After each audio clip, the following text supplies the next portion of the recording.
नमस्कार मित्रांनो, कशा आहात तुम्ही? सर्वजण मस्त असाल, मजेत असाल. जर तुम्ही यावर्षी 10वी किंवा 12वी बोर्डाची अभ्यास करत असाल आणि 12वी बोर्डाची तयारी करत असाल तर ही महत्त्वाची गोष्ट तुमच्यासाठी आहे. सो फटाफट या व्हिडिओला लाईक करा. चॅनलला आतापर्यंत जर सबस्क्राईब केलं नसेल, परत एकदा सांगतोय, वेदांतू महाराष्ट्र अपडेट या चॅनलला अजून जरी सबस्क्राईब केलं नसेल तर पटकन करा, कारण अशीच महत्त्वपूर्ण अपडेट्स तुम्हाला या चॅनलवर भेटत जातील. आणि त्याच्यासोबत हे चॅनल तुमच्या सगळ्या मित्रांना शेअर करायला विसरू नका. आता चला सगळ्यात महत्त्वाचं आठवण करून देतो, आपल्या चॅनलवर एक free book give away series सुरू आहे. जर या सिरीज बद्दल जर तुम्हाला अजूनही माहिती नसेल तर काय वाट कशाची बघताय, पटकन जा, लाईव्ह व्हिडिओ पहा. त्याच्यामध्ये तुम्हाला डिटेल्स दिलेले आहेत की फ्री गिव्ह अवे मध्ये कसं पार्टिसिपेट करायचं आहे. त्याच्यासाठी रजिस्ट्रेशन करा आणि फ्री बुक तुम्हाला हे मिळेल, फ्री गिफ्ट तुम्हाला हे मिळेल. आता पुढे बघा, आपण येऊयात या बातमीवर. बातमी काय आहे? अन्यथा मान्यता होणार रद्द, 10वी 12वीच्या परीक्षा आधी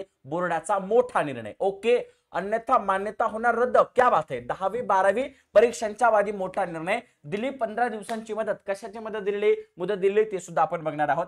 एसएससी एचएससी एक्झाम 10वी 12वी परीक्षा आधी बोर्डाने परीक्षा केंद्रांना महत्त्वाच्या सूचना दिल्या आहेत. आता कोणत्या कोणत्या सूचना दिल्या आहेत, कशाच्या बाबतीत दिलेल्या आहेत, हे सुद्धा आपण डिस्कशन करणार आहोत. एसएससी एचएससी एक्झाम महाराष्ट्र राज्य व उच्च माध्यमिक शिक्षण मंडळाने यंदाच्या 10वी 12वीच्या लेखी परीक्षांचे वेळापत्रक जाहीर केलेलं आहे. येस, ऑब्विसली आपल्या सगळ्यांकडेच ते वेळापत्रक आलेलं आहे, बरोबर आहे. आणि यानुसार 10 फेब्रुवारी ते 18 मार्च दरम्यान ना 12वीची परीक्षा, तर 10वीची परीक्षा 20 फेब्रुवारी ते 18 मार्च 2026 पर्यंत होणार आहे. या परीक्षेच्या पार्श्वभूमीवर बोर्डाने सर्व केंद्रांची कसून चौकशी करण्याचा निर्णय घेतला आहे. म्हणजे आपली परीक्षा ज्या ज्या केंद्रांवर, ज्या ज्या शाळा महाविद्यालयामध्ये होणार आहे त्यांची चौकशी चालू आहे. 30 ऑक्टोबर 2025 रोजी पुणे विभागीय बोर्डाच्या अधिकाऱ्यासह शिक्षणाधिकारी, केंद्र प्रमुख, गट शिक्षणाधिकारी यांची महत्त्वपूर्ण बैठक झालेली आहे. कधी? 30 ऑक्टोबर 2025 रोजी. या बैठकीत विद्यार्थ्यांच्या सुरक्षा व परीक्षेतील पारदर्शके संदर्भात महत्त्वाचे निर्णय घेण्यात आलेले आहेत. काय आहेत ते निर्णय सविस्तर जाणून घेऊयात. बघा, चला सविस्तर जाणून घेऊयात. पहिली गोष्ट, आणि ज्या गोष्टीबद्दल बऱ्याचदा डिस्कशन केलं जातं, आणि ती म्हणजे सीसीटीव्ही कॅमेरे बंधनकारक. सेंटर कोणताही असो, ग्रामीण भागातील असो किंवा शहरी भागातील असो, सीसीटीव्ही यावर्षी बंधनकारक होणार आहेत. कारण कॉपीला आळा बसावा याच्यासाठी. लक्षात ठेवा, सिटी मधले सुद्धा शाळा महाविद्यालय असतात, तिथे सीसीटीव्ही असतो, मात्र ते सीसीटीव्ही बंद पडलेला असतो. मात्र आता तसं काहीही चालणार नाही, है ना. बोर्डाने परीक्षा केंद्रावर कडक नियम लागू केलेत. त्यानुसार प्रत्येक वर्ग खोलीत सीसीटीव्ही कॅमेरा बसवणे अनिवार्य करण्यात आलाय. तांत्रिक तयारी पूर्ण करण्यासाठी केंद्रांना 15 दिवसांची मुदत देण्यात आली. 15 दिवसांची मुदत देण्यात आलेली आहे. 15 दिवसात तुम्हाला तुमच्या शाळेचे सगळे सीसीटीव्ही चांगले करायचे आहेत. सीसीटीव्ही रेकॉर्डिंग परीक्षा काळात सतत चालू राहील आणि 30 दिवसांपर्यंत सुरक्षितपणे संग्रहित करावे लागेल. म्हणजे रेकॉर्डिंग कुठेही ठप्प होता कामा नये आणि ती 30 दिवसांपर्यंत डाटा सांभाळून सुद्धा ठेवायचा आहे. ही रेकॉर्डिंग बोर्डाच्या अधिकाऱ्याकडून तपासली जाईल, ज्यामुळे परीक्षा दरम्यान कोणत्याही अनियमिततेची शक्यता उरलेली नाही, असे बोर्डाने म्हटले. पाहणी दरम्यान केंद्राकडून फोटो आणि दस्तऐवज बोर्डाकडे सादर करावे लागणार आहेत.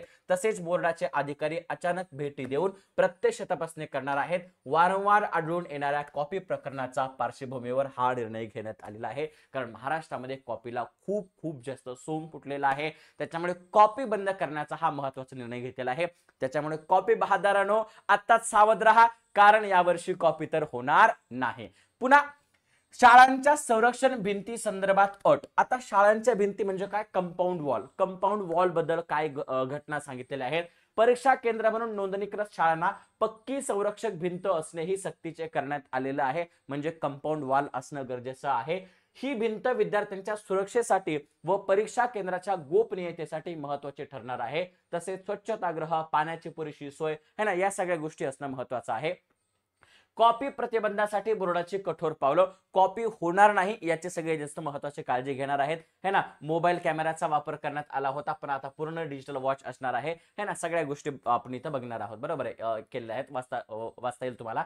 15 नोव्हेंबर पासून पडताळणी. आता ह्या सगळ्या गोष्टी ज्या होणार आहेत त्या 15 नोव्हेंबर पर्यंत बघितलं जाणार आहे की होत आहेत की नाही, कारण 30 नोव्हेंबर पासून 15 नोव्हेंबर पर्यंत याची जो समय होता, जो टाइम होता, तो टाइम दिलेला आहे. आणि जर आता हा टाइम मध्ये त्या गोष्टी पूर्ण केलेल्या नसतील तर त्या बोर्डाची, त्या परीक्षा केंद्राची मान्यता रद्द होणार आहे. बरोबर आहे. तर ही महत्वाची गोष्ट होते विद्यार्थ्यांसाठी सुद्धा आणि त्या महाविद्यालयासाठी, तुझ्या शाळेसाठी सुद्धा. सो लक्षात ठेवा. आता याच्यातून आपण काय बोध घ्यायचा आहे, आपण हाच बोध घ्यायचा आहे, जर आपण कुठेतरी या गोष्टीवर अवलंबून असो की माझ्या सेंटरला कॉपी चलेल, मी सेंटर कॉपी करून पास करेल, तर ते आता होणार नाही, कारण तुम्हाला आता अभ्यास करावा लागणार आहे. ओके, चला तर भेटूयात पुढच्या व्हिडिओमध्ये. सो अभ्यास करा आणि पास व्हा. आणि त्याच्यासोबतच Vedantu Maharashtra update, Vedantu 9th and 10, Vedantu MST CET and boards या चॅनल सोबत जोडा, कारण इथे पूर्ण अभ्यासाची तयारी आम्ही करून घेतो. येस, तर भेटूयात पुढच्या व्हिडिओमध्ये. बाकी जर तुम्ही आतापर्यंत गिव्ह अवे मध्ये पार्टिसिपेट केलं नसेल तर पार्टिसिपेट करा आणि जिंका 1000 रुपयांची पुस्तके अँड गिफ्ट. भेटूयात पुढच्या व्हिडिओमध्ये. Bye bye.